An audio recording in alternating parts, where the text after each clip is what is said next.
Great, good morning. Welcome to the July Parsons Area Merchants Association Stakeholders Call. That's Wednesday, July 7th, and we're recording this for our YouTube channel for those of you who weren't able to attend in person.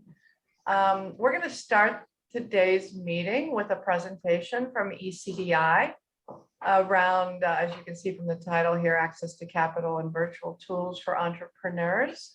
I'm going to hand it over to our guest speaker this morning, Doug Craven. I'm going to let him introduce himself and Ken Johnson, who's also on the phone from ECDI. And after the presentation, we'll have Q&A and then pick up some other relevant topics afterwards. So please go ahead and kick it off. Thanks, Kathy. Thanks so much for having us, and good morning, everybody. I apologize. I took my camera off to ensure that I have good bandwidth to kind of fly through a 30-minute presentation around ECDI, our lending services, and also I wanted to share a little bit about some of our robust training we have. We have a really great blended learning platform called Initiate, and we want to let PAMA stakeholders know about it, and also invite you all to access that resource as a free resource to you all. So I'm Douglas Craven. I'm the Vice President of Strategic Partnerships and Initiatives at ECDI. And joining me this morning is Ken Johnson, who is one of our lead relationship managers in the Columbus market. This is a quick overview of ECDI. Our mission really doesn't state what we do. It's investing in people to create measurable and enduring social and economic change.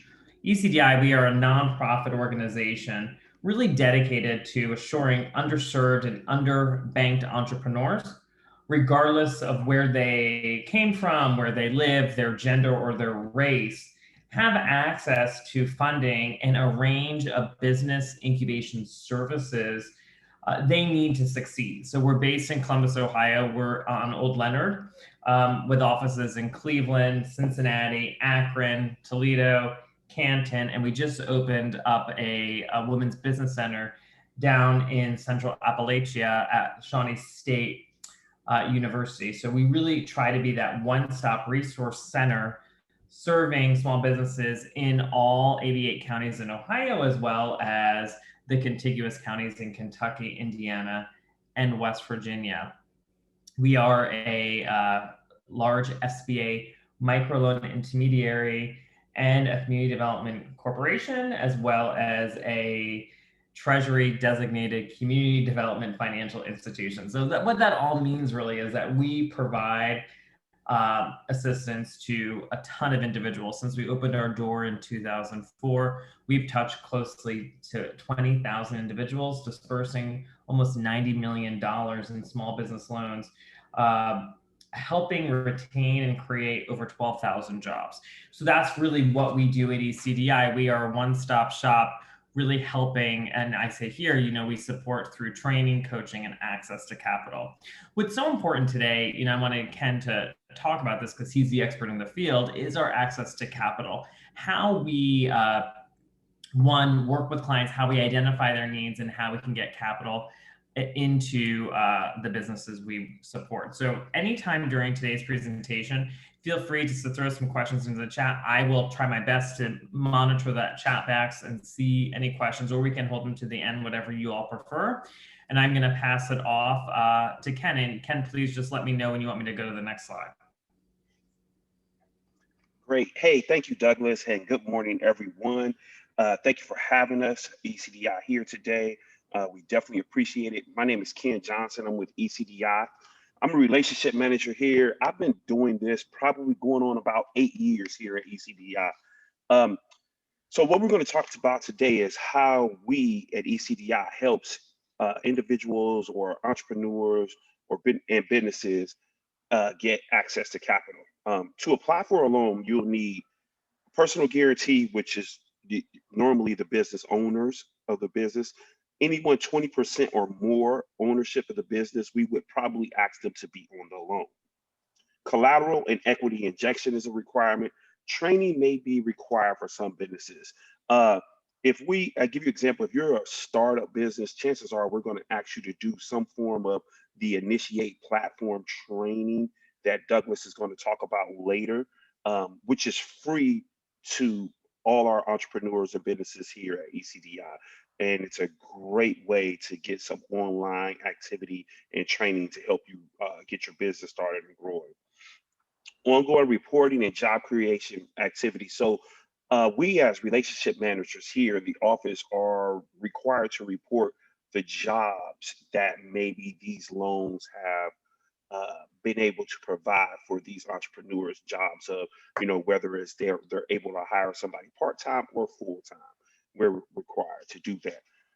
ECDI, we cannot lend to other nonprofits, individuals, or businesses who have defaulted on a federal loan. And that is any federal loan, whether it's FHA loan, a student loan, any government loan that you may have defaulted on, we would not be able to lend to you because we are, a SBA intermediary. So we do receive funding from the federal government to put out to small businesses. Individuals or businesses that have been convicted of certain financial crimes. So whether that's, robbing a bank or something like that, we would not be able to lend to you. Next slide, please. Our microloan program, startup businesses loans, you could be used for inventory, equipment, working capital, payroll. There's a numerous things that companies are going to need lending for, even if they need to pivot their business model due to the pandemic to change a few things. We've even done loans for that. Startup businesses normally can receive up to $75,000. Existing businesses. So what we consider an existing business is a business that has been in business 2 years or more. If you're less than 2 years, we consider you a startup. Okay.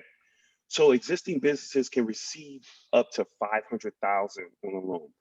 The minimum credit score we look for is 590. Now, I do want you to know that, yes, we have approved loans for company owners and individuals with credit scores below 590, but we need to mitigate why they have a 590. And sometimes that mitigation could be very simple as, a letter of explanation explaining why their credit took that hit during a certain period. But we will also be able to show mitigation that maybe they have great cash flow projections or collateral on the other side. So all of that helps. Loan terms are anywhere from 6 months, to 60 months. So our max loan term is 5 years on the microloan. None of our ECDI loans there will ever have an early prepayment penalty, and the interest rate is fixed. The closing costs are anywhere from 1% to 5%. Keep in mind, you do not bring any money to the table to close a loan. What we'll do is whatever your loan proceeds are, we will net fund that loan. We'll take the closing costs out of the loan proceeds and you'll receive the net as the business owner or individual. Before we go to the next slide, pay attention, guys. So the microloan program, the loan terms are 6 to 60 months. We have another product Ken is going to talk about where that loan term is extended, and that's really important to keep in mind because that would lower your monthly payments. All right, so this is the loan that Douglas, this is another type of loan that we do here. It's called the Community Advantage. In some areas, you may hear it called as the 7A loan. Its Community Advantage loan is pretty much an SBA loan that we do here. It's startup or existing businesses we offer these loans to. Loan sizes are anywhere from $50,000 to $250,000 on these loans.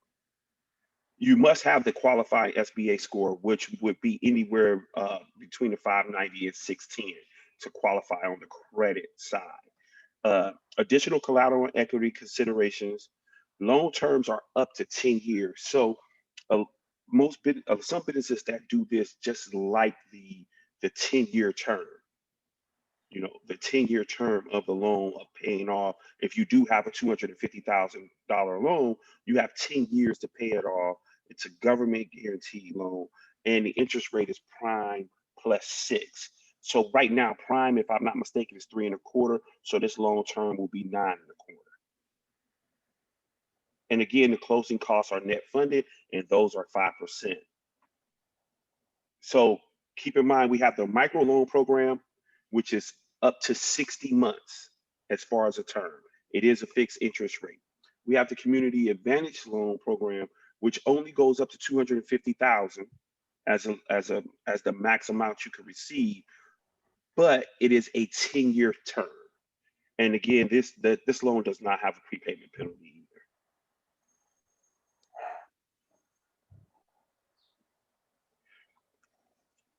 Now we do have another program, which is called our Capital for Construction program.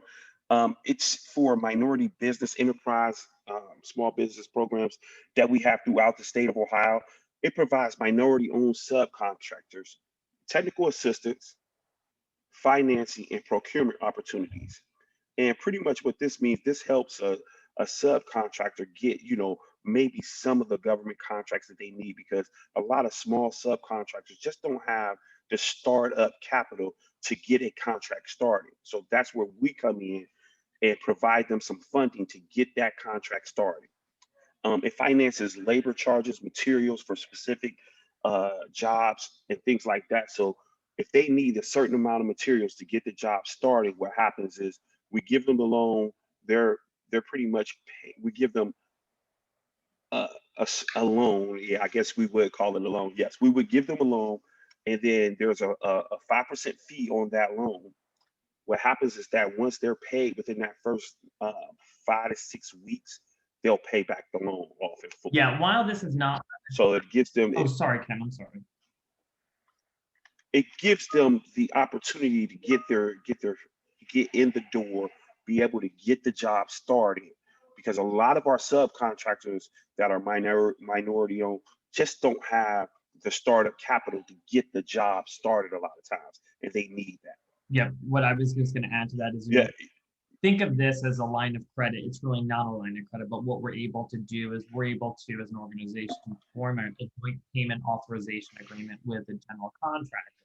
So that sub is able to secure a contract with the GC, and we're able to then use that contract as the collateral. And a minority entity, MBE or certified business, can have up to 3 contracts going with us at one time. So it's a really great opportunity, as Ken just mentioned, to help get these businesses up and running. We're all aware of the disparity study that was released by the city. So our whole mission within the Capital for Construction program is really to help raise up the next minority-owned subcontracting firms within Central Ohio, frankly, all of Ohio. So this has been super successful. We launched in 2017 to this program. We have served over 35 unique clients, deploying well over $4 million for this program. So any subcontractors you all know, or they're looking to really get their MBE certification, they're looking to maybe go from residential to commercial, feel free to send them our way. We have the tools to accelerate or incubate them to get them going. Yes, and this is arguably, of our loan programs, probably the most successful program that we probably have, as far as ECDI receiving the funds in return. It's pretty successful, as far as these loans being paid in full in a short period of time. So our lending process normally takes about 8 weeks. Okay. Now, keep in mind, in that 8 weeks, your relationship manager, such as myself, will be contacting you to gather, application, supporting documentation, and things like that. So based on the business owner and the business, and I understand that business owners and entrepreneurs wear many hats, so they're always busy.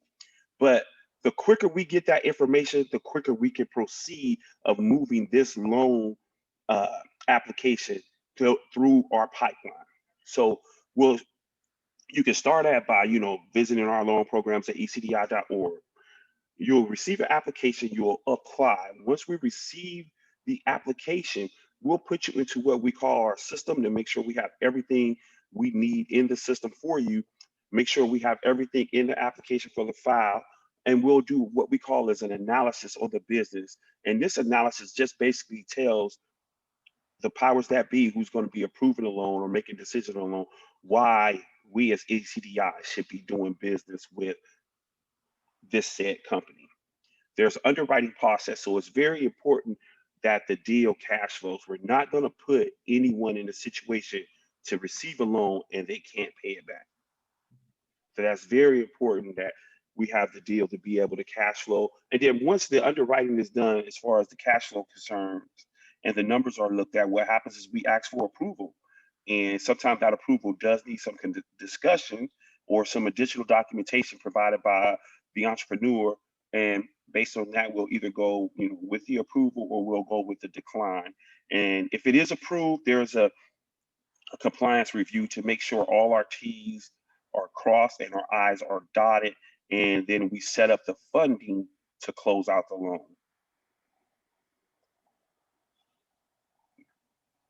This is application.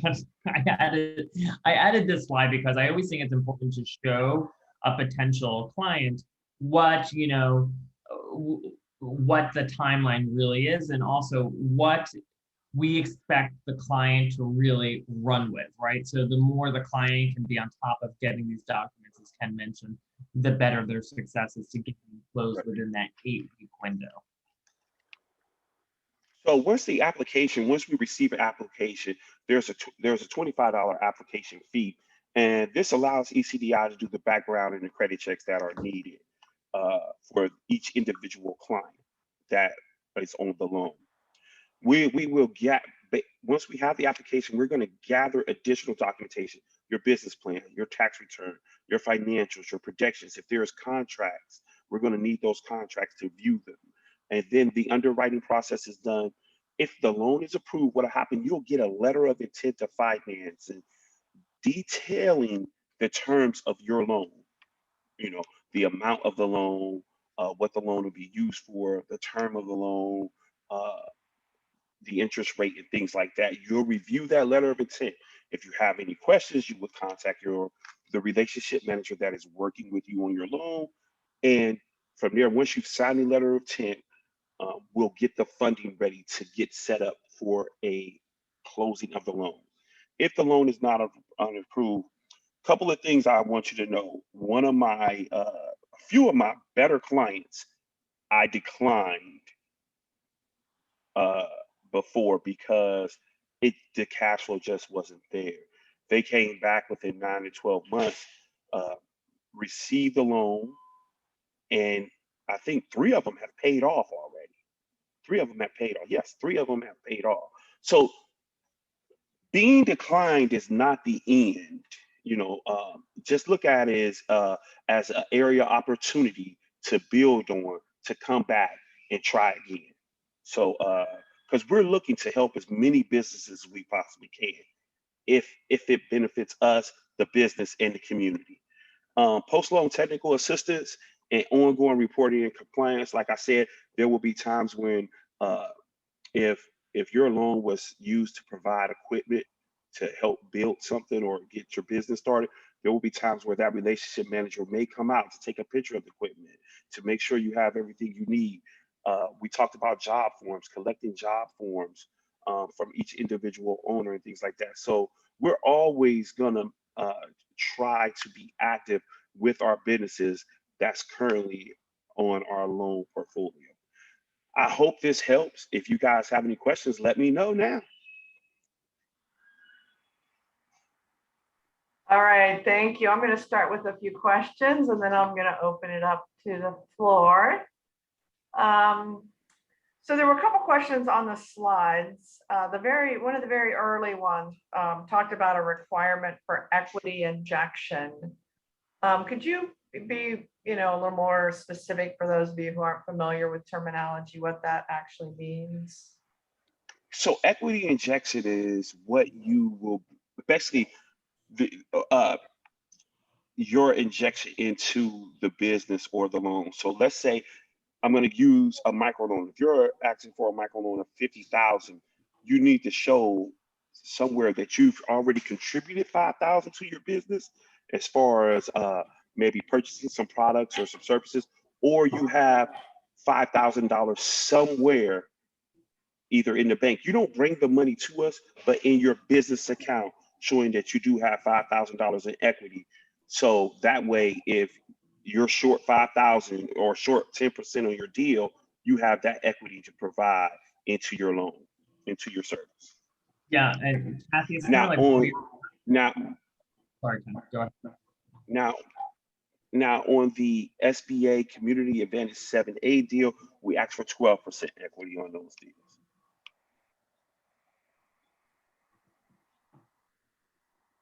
Sorry, Douglas, were you going to add something? You know, I was just going to add, you know, when we think about equity injection, you know, we talk about it as like skin in the game. Obviously, it helps ECDI as the lender know that that business is really committed and they can also comfortably afford their loan payments, if that makes sense. So the equity injection, as Ken said, is different when we look at the qualifiers for SBA, you know, a 7A, or it could be different with any SBA loan. It's also different with a 504. So I always tell individuals that shows us your skin in the game.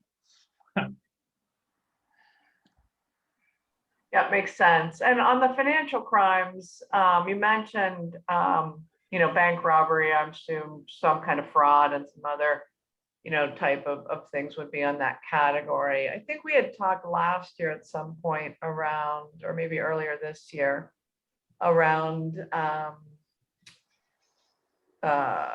child support, being behind in child support was also disqualifying. Is that accurate? Or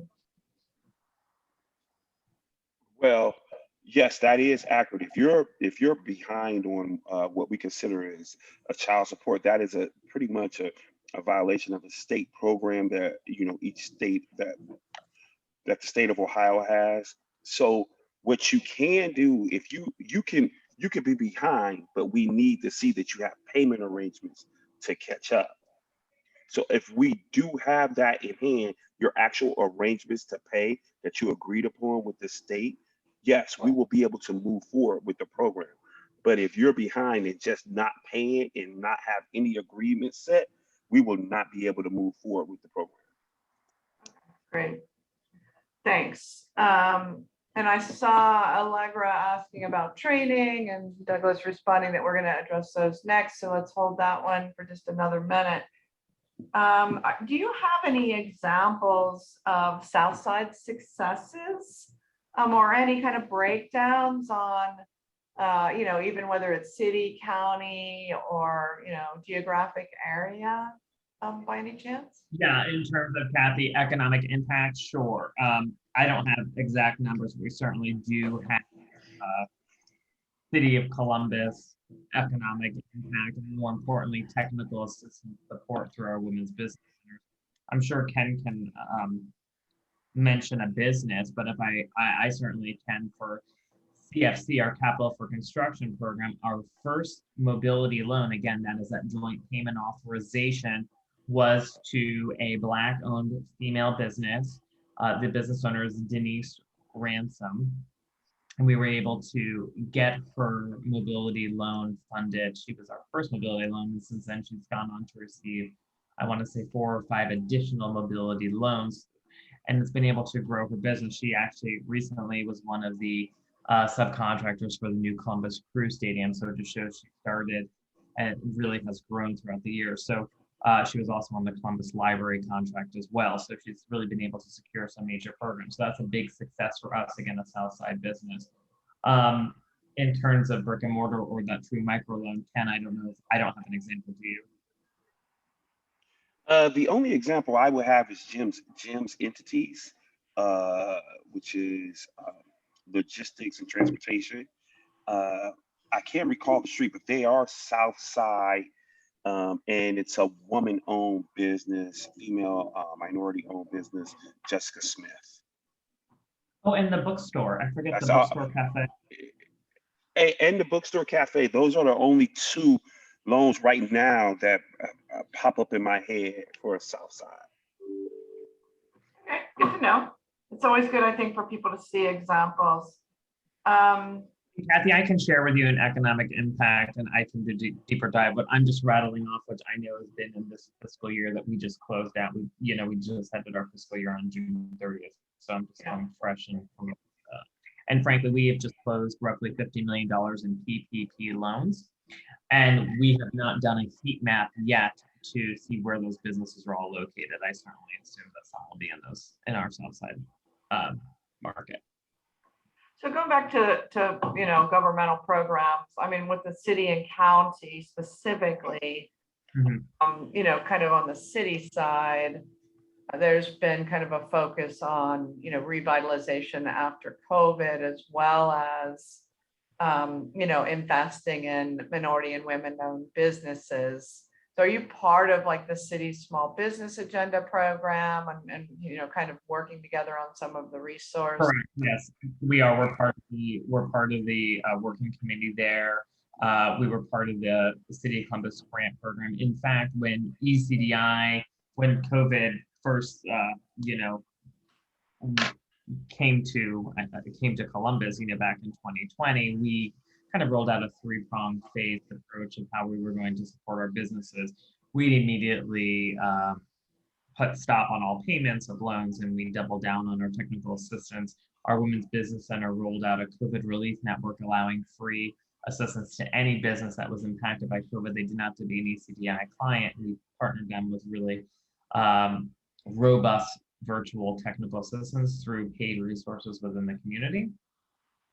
We also noticed, as a CDFI, our mission is to support, again, as I said, underserved or unbankable individuals, our target market of vulnerable populations.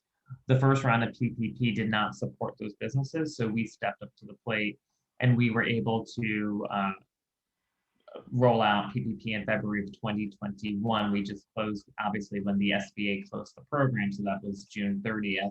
And we have done roughly, I think I want to say 48.5 or close to $50 million in PPP loans, with 85% of those going to Black-owned businesses. So we really understood the need. Through the City of Columbus, there was that grant program. We were a hub to help work those businesses through the grant program.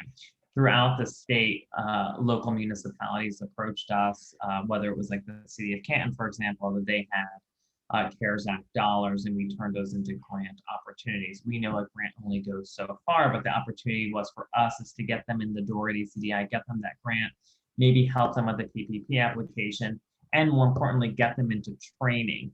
And so that's where we've seen a lot of success over this last year, is because a lot of businesses have had to pivot.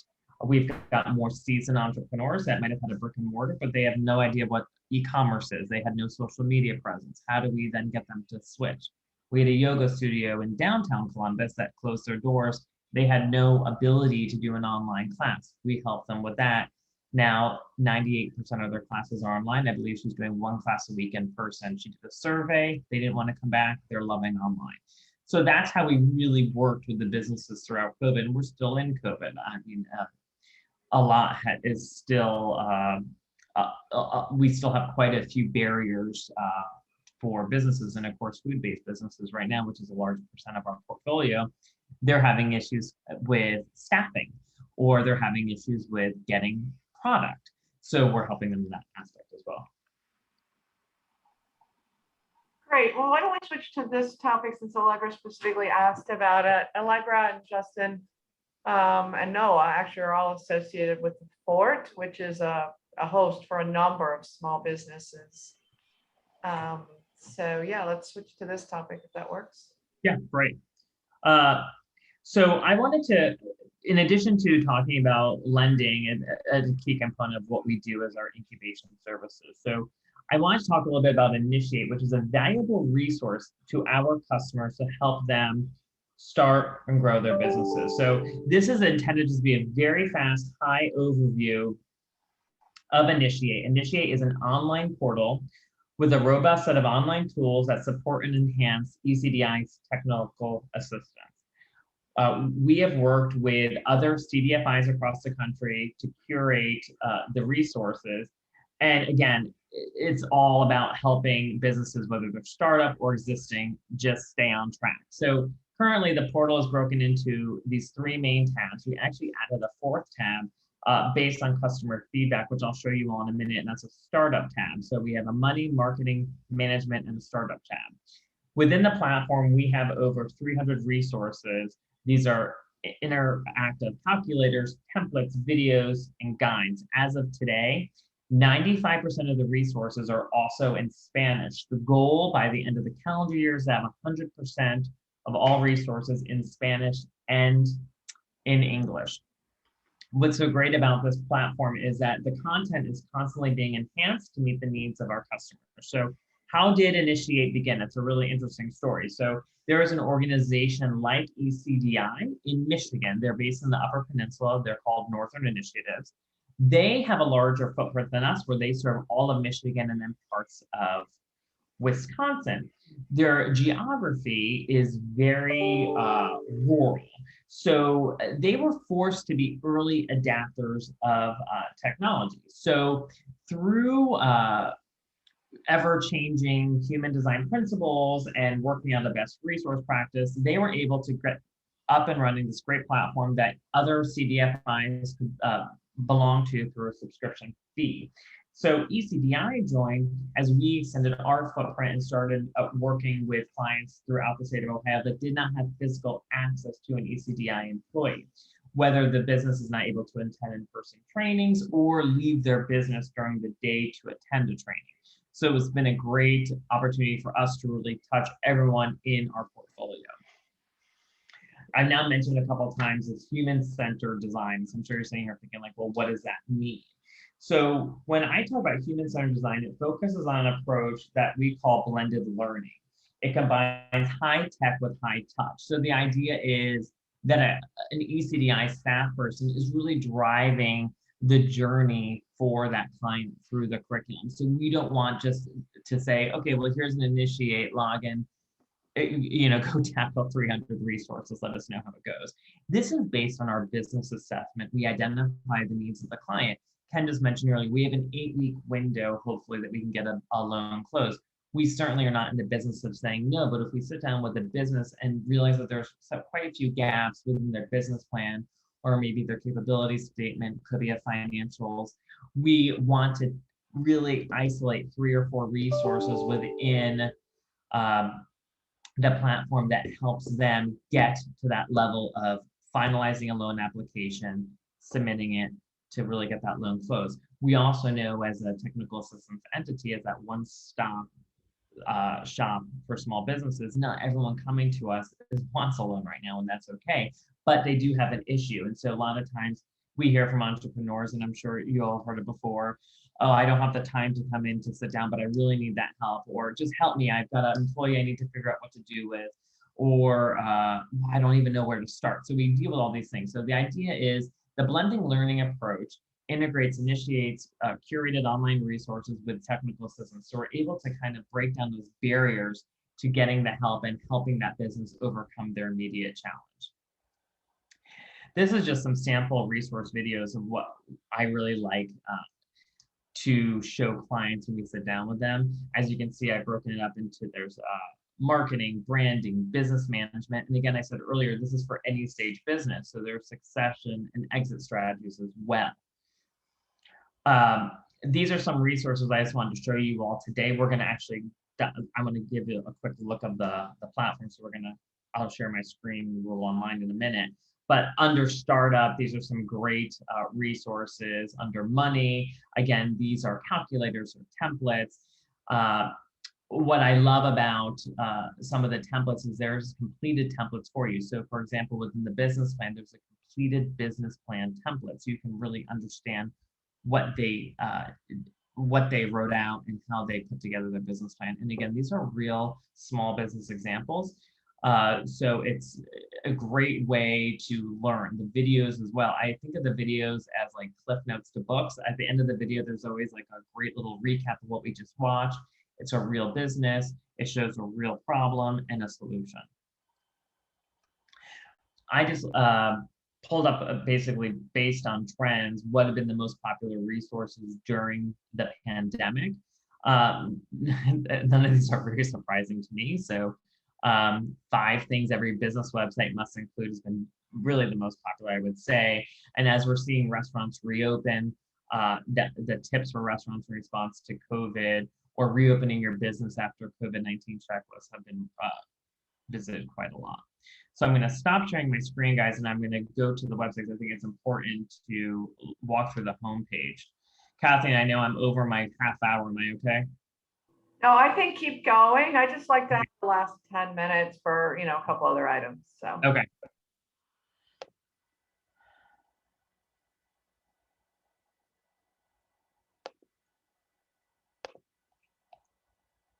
Okay. So can everyone see my screen? Yes. Okay, great. So I'm gonna log in right now to initiate.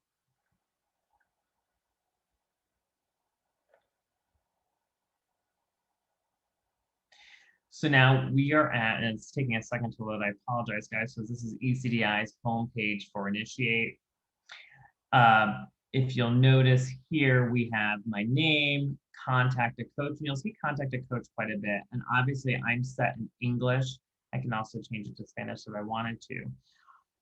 I'm gonna ignore this bar for right now. I'm just gonna start here. So these are the last resources I have visited. Based on these resources, the platform uses AI and finds resources that would really help based on what I've previously viewed. So I always pay attention to that. These are some favorites that I've identified that I walk through with clients. These are our featured resources right now. So on a weekly basis, we send out an initiate newsletter. So this week we sent out a quick little beginner's guide to showing up on Google and accounting definitions. Again, contact a coach. You'll see contact a coach quite a bit. We found it to be really great. Give us your feedback based on customers. That is why we all pulled up and we created a startup tab. The COVID-19 tab we rolled out, I want to say back in June of 2020. As we are, hopefully getting out of COVID, and more folks are getting vaccinated, people are going back to the workplace, and restaurants are reopening and so forth. We're putting less content, new content into that COVID-19 tab and really categorizing it under startup, money, marketing, and management. So I always recommend when we're on the homepage, there's a lot of information here. This is our home button. So if I ever go somewhere and I get hopelessly lost, I always go home. It's kind of like, it's always good to go back home. That's a great tool, just always find where I started. I like to hover over my tabs, and so I click this way because when I do that, it breaks it up. I'm showing all the resources under the startup tab, but if I just want to look at templates right now, I can just click templates, and it shows me all the available templates. So here, I mentioned earlier about the business plan template, guys. And I apologize, my computer's not on. So here we can download a blank template, and we can also download a completed template. Based on my business plan, they know that I'm going to really have to understand the 5 C's of credit or 10 things every startup business should know. This is a great resource. I actually start with a lot of small businesses here. It's a well-formulated checklist. Again, the entrepreneur can print out, they can keep it, you can work on it, you can have your business coach print it out for you as well. It's just a well-formulated checklist. And also I found many experienced entrepreneurs wish they knew these things before they started their business. So it's just a great resource to get familiar with. And going back to my homepage under startup again, I think all the stuff there is just really good. We're constantly adding to startup because we're noticing a lot of individuals that maybe had like a home-based business. They had a job and they were maybe making wedding cakes on the side. They're now, thinking, well, I want to leave that job and I want to really focus on my craft, or I want to really take that home business and launch it into a small business. So that's been a very big project within the Initiate platform, is building out the startup tab. Money tab, again, you'll see all the resources again, which is great. Some really great examples in here I find to be the cash flow budgeting template. It is, again, real life case studies under the money marketing too. The videos are just really robust. So I mentioned earlier, and unfortunately you can't hear the video because I'm not sharing video, but they are roughly 8 minutes long. That's pretty much all all the lengths of the videos. There's really none that are longer than 10 minutes. So it's a quick thing. If you have a client that really is just accessing Initiate on their phone, they're able to watch the videos. And as I mentioned before, at the end of each video, they kind of recap it almost like clip notes. I'm trying to fly through here, guys. Under marketing, really a lot of great information. Obviously, e-commerce, social media has been a big topic of discussion as businesses are coming out of the pandemic. You know, they want to look at how they generate online sales. Also, from a professional development standpoint, you might be a more seasoned entrepreneur and you have a young staff person that's really helping with your social media. You don't have the tools to invest or the finances to invest in professional development for your employees, but you are able to give them a membership to Initiate, and they're able to really expand their skills within social media, maybe branding, website presence. And so it gives them a great opportunity to stay with you as an employee because you're giving them these great resources to grow their skill set. So it's been a great, it's a great website. It's a great tool to really help start and grow small businesses as well as their employees. So we've been super successful with it since we've launched. Certainly anyone that's interested in learning more about Initiate, feel free to email me. I'll put my email address in here, excuse me. And I'm more than happy to provide you all with a free membership into Initiate so you can play around with it. What I'll do is I'll set up a Initiate access code giving you a 30-day free membership. And if you're really into it after 30 days, we can certainly extend that membership. The reason I'm saying a 30-day is we buy licenses for our clients. So I'm able to get a certain amount of licenses per year for clients. So I don't want to give out memberships if they're not going to be accessed. So, okay, so you start with a 30-day membership and then, or, you know, perhaps at a free access, and then you can, you know, kind of subscribe from there. What's the cost per month? And how does it relate to some of the other loan examples? Sure. So we actually, we do not put a cost to it for an ECDI client. It's a free resource for them. We absorb the cost through funding sources. And in terms of other resources, we still have on our website, we have, you know, I think 4 webinars this week. We still are doing all our online trainings. We're obviously not doing in person right now due to COVID, but we're able to amplify our technical assistance with this blended learning resource.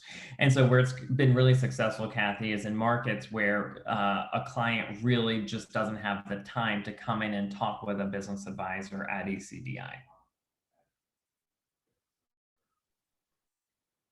Sarah, did you have any other, it was your question, any follow-up on that one? All right, good, thank you. You know, just from a personal experience, you know, we have a small business commercial space that we're currently trying to rent. And we've had a number of small business, like startup type businesses on the South Side, many of whom are currently home-based, but are looking to expand into a brick and mortar location. And, you know, we have tried to share with them some resources, you know, to kind of get started, because, you know, without a business plan, you know, their likelihood that they're going to be successful in a short period of time is in our experience, you know, frankly poor. So I think this is something, which I think is my last question, and I didn't open it to a lot of other people, but we can continue this as an ongoing dialogue. Is what's the best way to amplify, you know, your message besides this recording and sharing it, you know, with people? What is the best way to get the word out, would you say? I would say, you know, start the conversation, go to our website. On the website, you can immediately reach out to an ECDI business advisor. We are on social media. I guess just start the conversation with us. I feel like people just come to us when they know about that loan, Kathy, but come to us before you need the money, because when you need the money is usually when you're we are the last resource, and you're quickly looking to get that capital. Let us help you beforehand, so we really get to work with you. I want to think about like the client journey, right? So we are a mission-based lender. So if we know you, we're working with you, your chances of really getting through that 8-week window quickly, it's going to happen. So take advantage of some of the resources we offer. As we will always have free resources available to clients, whether they're an ECDI business or not, because we know, and the data shows us time and time again, that providing resources to small businesses, their chances of survival is that much better than a business that never receives any technical assistance. So just, I would say, start the conversation. Just don't think of us as a lending institution. We have the free resources available for you right now. All right, that's great. We'll be getting this recording out then to our contact list.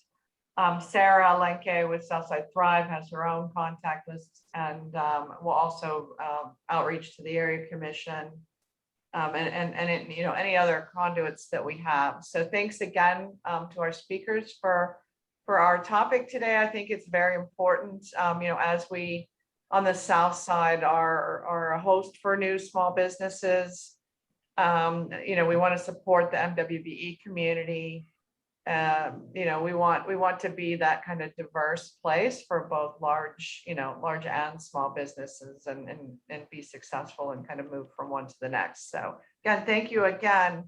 Sarah, if you would join just your audio just for a sec to talk about your event Southside Thrive has tomorrow. Yeah, sure. Thanks, Kathy, for mentioning it. So tomorrow, Southside Thrive Collaborative is hosting a convening with a variety of stakeholders from health and human services, businesses, and we'll have presentations on community safety and wellness. So we'll have some folks from Ohio State, Children's Hospital, and the City of Columbus Department of Neighborhoods Director will be joining to talk about various efforts and initiatives and the realities of community violence and safety in the South Side. And actually, I'll also mention that on July 28th, we're having a convening specifically with Southside-based employers and companies to talk about recruitment and hiring in this time that we're in right now. So I'll put the link to both events. They're both virtual in the chat. If anybody is interested in joining, we'd love to have you. Thanks. Thank you, Sarah. Let me just hit the avenue for all topic here because time is short. And several of us that are on this call are part of the planning committee for Avenue for All. So we last had the Avenue for All event in 2019. We did not have it in 2020 due to COVID. This year it's targeted for Saturday, August 21st, 2021. We'll be closing this Parsons Avenue between Whittier north to Kossuth. And there'll be, events, activities, hosted tables in that space. If you are a nonprofit or not-for-profit entity looking for table space, preference will be given to Southside organizations, and really anything that anyone wants to table that is not a selling vehicle, like it could be an educational vehicle, but not a selling vehicle, are welcome to join, and we'll share out the link for how you can, get registered or request a registration for that. We will also be encouraging businesses on Parsons to participate in a passport program, which was also done 2 years ago, where Parsons businesses were able to join the passport program. Any attendee that visited a number of the businesses that were included in that passport, and we will finalize that number today. 2 years ago, it was 15. but only 10 people actually returned in their passports. So, we're going to lower that barrier, right? So we do want to encourage people to visit the Avenue, continue to visit the Avenue. We want businesses to sign up to participate in the passport program.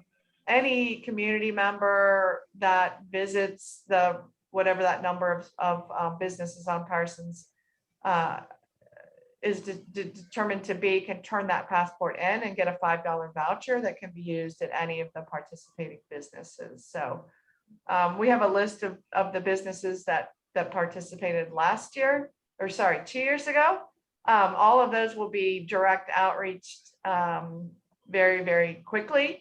And then, any business on Parsons is certainly eligible also. And so I have a sign up form for that we'll be discussing at the communications committee meeting on Friday, how best to do all of those, kind of share all of that material and get folks engaged. So are there any additional questions? We've got 5 minutes left, or any other items that people want to share for the good of the community? Let's just open up the floor here. Any questions, any additional things that you want to share? Yeah, there you go, Eric, go ahead. Hey, thanks. Thanks ECDI for sharing. And I wanted to ask about, you said an education vehicle could be part of the Avenue, Open the Avenue thing. I do clay classes down here at the fort. And so I thought, oh, maybe that is something that I could take advantage of. So is that what you mean by that? Like it's adult community studio. I do have some classes where kids come with the adults and we're kind of growing here. So there's, is that appropriate to include in that? Like Eric, you're saying you're looking for like training resources to help you grow your business?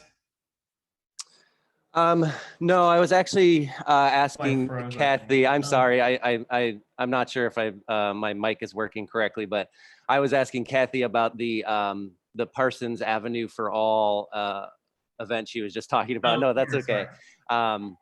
I do have a lot of things clicked during the ECDI process, but it's not my meeting with you right now. So we'll table those for when I call up. Oh yeah, no, I think that would be perfectly appropriate. There is a nonprofit on the Avenue called All People's Arts that will be participating also, but they certainly don't do that level of training and so on. I did specifically ask in our planning call yesterday, there's a new gym for children that's open, that's very close to South High School. And so I did ask, was that kind of a thing? Inspiration to Movement, which does dance classes on the Avenue.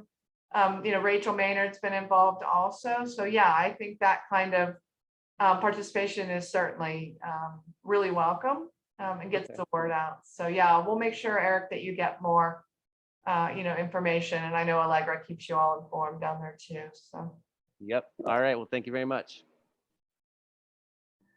But ECDI would also be welcome to participate.